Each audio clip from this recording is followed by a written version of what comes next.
Everyone, welcome back to Hemashree's YouTube channel. ಇವತ್ತಿನ special breakfast recipe jeera rice ಮತ್ತು ದಾಲ್ ಹೇಗೆ ಮಾಡೋದು ಅಂತ ನೋಡೋಣ. ಯಾರಾದರೂ ಹೊಸಬ್ರು ನನ್ನ ಚಾನಲ್ನ ನೋಡ್ತಾ ಇದ್ರೆ ದಯವಿಟ್ಟು ಸಬ್ಸ್ಕ್ರೈಬ್ ಮಾಡ್ಕೊಳ್ಳಿ, ಹಾಗೆ ಒಳ್ಳೊಳ್ಳೆ ರೆಸಿಪಿಗಾಗಿ ಬೆಲ್ ಐಕಾನ್ನು ಪ್ರೆಸ್ ಮಾಡಿ. ಬನ್ನಿ ಹಾಗಿದ್ರೆ ಜೀರಾ ರೈಸ್ ಮತ್ತು ದಾಲ್ ಹೇಗೆ ಮಾಡೋದು ಅಂತ ನೋಡೋಣ. ಮೊದಲಿಗೆ ನಾವಿಲ್ಲಿ ದಾಲ್ ಮಾಡ್ಕೊಳ್ತಾ ಇದ್ದೀನಿ. ಅದಕ್ಕೆ ನಾನು ತೊಗರಿಬೇಳೆ, ಉದ್ದಿನಬೇಳೆ, ಕಡಲೆಬೇಳೆ, ಹೆಸರುಬೇಳೆ ಹಾಗೆ ಹೆಸರು ಕಾಳು ಕೂಡ ತೊಗೊಂಡಿದ್ದೀನಿ. ಇದೆಲ್ಲ ಕಾಳುಗಳು ಅಥವಾ ಬೇಳೆಗಳನ್ನ ನಾನು ಒಂದು ಹಿಡಿ ಪ್ರಮಾಣದಲ್ಲಿ ತೊಗೊಂಡಿದ್ದೀನಿ. ಎಲ್ಲನೂ ಒಂದ್ಸತಿ ತೊಳ್ಕೊಂಡು ನೀಟಾಗಿ ಅದನ್ನು ಒಂದು ಸ್ವಲ್ಪ ಚೆನ್ನಾಗಿ ಬೇಯಿಸ್ಕೊಳ್ಳೋಣ. ಕುಕ್ಕರ್ಗೆ ಹಾಕ್ಕೊಳ್ಳೋರು ಅದನ್ನು ಕುಕ್ಕರಲ್ಲಿ ಹಾಕಿ ಒಂದು 2 ವಿಷಲ್ ತೆಗೆಸ್ಕೊಂಡ್ರು ಆಗುತ್ತೆ.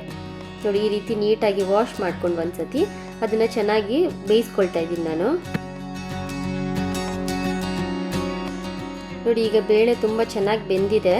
ಅದು ಈಗ ಪ್ರೆಸ್ ಮಾಡಿದ್ರೆ ಹೀಗೆ ಸ್ಮ್ಯಾಶ್ ಆಗಬೇಕು, ಅಲ್ಲಿವರೆಗೂ ಅದನ್ನ ಬೇಯಿಸ್ಕೊಳ್ಳೋಣ. ಇದಕ್ಕೀಗ ಒಗ್ಗರಣೆ ಹಾಕ್ಕೊಳ್ಳೋಣ. ಒಂದು ಪಾತ್ರೆಗೆ ಒಂದು 2 ಟೀ ಸ್ಪೂನ್ ಆಗುವಷ್ಟು ಎಣ್ಣೆ ಹಾಕ್ಕೊಂಡಿದ್ದೀನಿ. ಅರ್ಧ ಟೀ ಸ್ಪೂನ್ ಆಗುವಷ್ಟು ಜೀರಿಗೆ, ಒಂದು ಸ್ವಲ್ಪ ತುರಿದಿಟ್ಟಿರೋಂಥ ಶುಂಠಿ, ಹೆಚ್ಚಿಟ್ಟಿರೋಂಥ ಬೆಳ್ಳುಳ್ಳಿ ಮತ್ತು 1 ಈರುಳ್ಳಿನ ಸಣ್ಣ ಸಣ್ಣಕ್ಕೆ ಹೆಚ್ಚಿಟ್ಕೊಂಡಿದ್ದೀನಿ. ಅದನ್ನು ಹಾಕ್ಕೊಂಡು ಫ್ರೈ ಮಾಡ್ಕೊತಾ ಇದ್ದೀನಿ. ಮತ್ತು 1 ಟೊಮೆಟೊನು ತುಂಬ ಸಣ್ಣಕ್ಕೆ ಹೆಚ್ಚಿ ಅದನ್ನು ಹಾಕ್ಕೊಂಡಿದ್ದೀನಿ. ಇದೆಲ್ಲ ಫ್ರೈ ಮಾಡ್ಕೊಳ್ಳುವಾಗ ಅದಕ್ಕೆ ಸ್ವಲ್ಪ ಉಪ್ಪು, 1/4 ಟೀ ಸ್ಪೂನ್ ಆಗುವಷ್ಟು ಅರಿಶಿನದ ಪುಡಿ, 1 ಟೀ ಸ್ಪೂನ್ ಆಗುವಷ್ಟು ಧನಿಯಾ ಪುಡಿ, ಅರ್ಧ ಟೀ ಸ್ಪೂನ್ ಆಗುವಷ್ಟು ಅಚ್ಚ ಖಾರದ ಪುಡಿ, ಇದ್ರ ಜೊತೆಗೆ ಒಂದು 1/4 ಟೀ ಸ್ಪೂನ್ ಆಗುವಷ್ಟು ಜೀರಿಗೆ ಪುಡಿ ಹಾಕ್ಕೋತಾ ಇದ್ದೀನಿ. ಇದನ್ನೆಲ್ಲ ಚೆನ್ನಾಗಿ ಫ್ರೈ ಮಾಡ್ಕೊಳ್ಳೋಣ. ನೋಡಿ, ಈ ರೀತಿ ಡ್ರೈ ಆಗಿದೆ ಅಂತ ಅನ್ನಿಸ್ತಾ ಇದೆ. ಅಲ್ಲಿವರೆಗೂ ನೀಟಾಗಿ ಫ್ರೈ ಮಾಡ್ಕೊಳ್ಳೋಣ. ಇದಕ್ಕೆ ನಾವು ಬೇಯಿಸಿಟ್ಕೊಂಡಿದ್ವಲ್ಲ ಬೇಳೆ ಮತ್ತು ಕಾಳು, ಹೆಸರು ಕಾಳು ಹಾಕಿ ಅದನ್ನು ಹಾಕ್ಕೊಳ್ಳೋಣ. ಚೆನ್ನಾಗಿ 1-2 ಕುದಿ ಬರಬೇಕು. ನಾನು ಇದಕ್ಕೆ ಈಗ 1 ಗ್ಲಾಸ್ ಆಗುವಷ್ಟು ನೀರು ಕೂಡ ಹಾಕ್ಕೋತಾ ಇದ್ದೀನಿ. ತುಂಬ ತೆಳ್ಳಗೆ ಮಾಡ್ಕೋಬೇಡಿ, ಸ್ವಲ್ಪ ಗಟ್ಟಿಗಿರಬೇಕು, ಇಲ್ಲಾಂದರೆ ಅನ್ನ ಸಾಂಬಾರು ಥರ ಆಗಿಬಿಡುತ್ತೆ. ಜೀರಾ ರೈಸ್ ಜೊತೆ ಸ್ವಲ್ಪ ಗಟ್ಟಿ ಇರಬೇಕು. ನೋಡಿ, ಇದು ಕುದ್ಮೇಲೆ ಸ್ವಲ್ಪ ಗಟ್ಟಿನೂ ಆಗುತ್ತೆ. ಅದಕ್ಕೆ ನಾನು 1 ಗ್ಲಾಸ್ ಆಗುವಷ್ಟು ನೀರು ಹಾಕ್ಕೊಂಡಿದ್ದೀನಿ.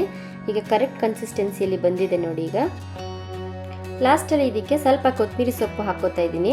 ಈಗ ಸ್ಟವ್ ಆಫ್ ಮಾಡ್ಕೊಂಬಿಡೋಣ. ದಾಲ್ ರೆಡಿಯಾಗಿದೆ. ಈಗ ಜೀರಾ ರೈಸ್ ಹೇಗೆ ಮಾಡೋದು ಅಂತ ನೋಡೋಣ.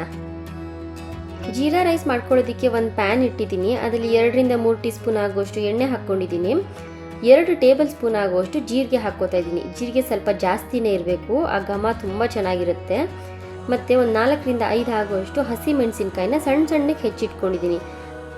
ಇದೆರಡನ್ನೂ ಈಗ ಒಂದು ಸ್ವಲ್ಪ ಹೊತ್ತು ಫ್ರೈ ಮಾಡ್ಕೊಳ್ಳೋಣ. ಮೀಡಿಯಮ್ ಫ್ಲೇಮಲ್ಲಿ ಇರಲಿ, ತುಂಬ ಹೈ ಫ್ಲೇಮ್ ಮಾಡಿದ್ರೆ ಜೀರಿಗೆ ಎಲ್ಲ ಸೀದೋಗ್ಬಿಡುತ್ತೆ. ಈಗ ಇದಕ್ಕೇನೆ ಅರ್ಧ ಟೀ ಸ್ಪೂನ್ ಆಗುವಷ್ಟು ಉಪ್ಪು ಹಾಕ್ಕೋತಾ ಇದ್ದೀನಿ. ಅದನ್ನು ಹಾಕಿ ಚೆನ್ನಾಗಿ ಫ್ರೈ ಮಾಡ್ಕೊಳ್ಳೋಣ.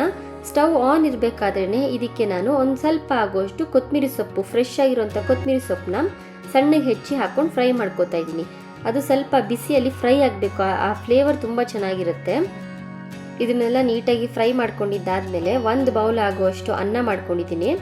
ಅದನ್ನು ಹಾಕ್ಕೊಂಡು ಚೆನ್ನಾಗಿ ಫ್ರೈ ಮಾಡ್ಕೊಳ್ಳೋಣ. ಮೀಡಿಯಮ್ ಫ್ಲೇಮ್ ಇರಲಿ. ನೋಡಿ, ಈಗ ರೆಡಿಯಾಗಿದೆ ಜೀರಾ ರೈಸು. ಬೆಳಗಿನ ತಿಂಡಿಯಲ್ಲಂತೂ ತುಂಬ ಚೆನ್ನಾಗಿರುತ್ತೆ. ಮಕ್ಕಳು ಸ್ಪೆಷಲಿ ತುಂಬ ಇಷ್ಟಪಟ್ಟು ತಿಂತಾರೆ ಈ ರೈಸ್ನ. ಒಂದ್ಸತಿ ನೀವು ಈ ರೆಸಿಪಿನ ಟ್ರೈ ಮಾಡಿ, ಹೇಗೆ ಬಂತು ಅಂತ ಕಮೆಂಟ್ ಮಾಡಿ. ಈ ರೆಸಿಪಿ ನಿಮಗೆ ಇಷ್ಟ ಆಗಿದ್ದಲ್ಲಿ ದಯವಿಟ್ಟು ನನ್ನ ಚಾನಲ್ನ ಲೈಕ್ ಮಾಡಿ, ಹಾಗೆ ಸಬ್ಸ್ಕ್ರೈಬ್ ಮಾಡ್ಕೊಳ್ಳೋದನ್ನ ಮರಿಬೇಡಿ. Thank you.